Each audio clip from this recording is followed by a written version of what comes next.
కొరియాలో మాత్రమే ఉండే 3 థింగ్స్. ఫస్ట్ వన్, మీరు కనుక కొరియాలో ఉన్నట్లయితే మీరు కాంటాక్ట్ లెన్స్‌ని కొనకుండానే దాన్ని ట్రై చేయొచ్చు. అదెలా అనుకుంటున్నారా? ఇప్పుడు మీరు కాంటాక్ట్ లెన్స్ ట్రై చేయాలి అంటే చాలా కష్టపడాల్సొస్తుంది కదా! సో, కొరియాలో అయితే మీకొక టూల్ ఇస్తారనమాట. సో, దాంతో మీరిలా పెట్టుకొని చూసినట్లయితే మీకే తెలిసిపోతుంది అది మీకు సూట్ అవుతుందా లేదా అని చెప్పి.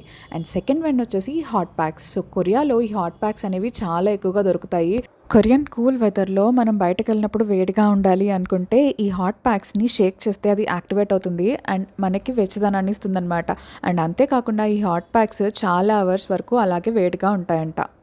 థర్డ్ వన్ వచ్చేసి బర్త్‌డే కేక్‌ని కట్ చేసే నైఫ్. నైఫ్‌లో ఏముంది అనుకుంటున్నారా? నైఫ్‌లోనే చాలా ఉందండి. సో, ఈ నైఫ్‌లో ఏంటి అంటే మనకి ఇన్‌బిల్ట్ మ్యాచ్ బాక్స్ కూడా వస్తుందనమాట. మనం బర్త్‌డేస్ అప్పుడు ఎప్పుడు కూడా క్యాండిల్స్ వెలిగించడానికి మ్యాచ్ బాక్స్‌ని మర్చిపోతూ ఉంటాం కదా! సో, ఈ ఇష్యూని అవాయిడ్ చేయడం కోసమే కొరియాలో దీన్ని ఇన్వెంట్ చేశారు. సో, దీనిలో అయితే ఇన్‌బిల్ట్‌గా మ్యాచ్ స్టిక్స్ వస్తాయి. సో, మ్యాచ్ స్టిక్ తీసి ఇలా వెలిగించి మనం క్యాండిల్స్ అనేవి లైట్ చేసుకోవచ్చు. సో, ఇంట్రెస్టింగ్‌గా ఉంది కదా! ఈ 3 థింగ్స్‌లో ఏది నచ్చిందో కామెంట్ చేయండి.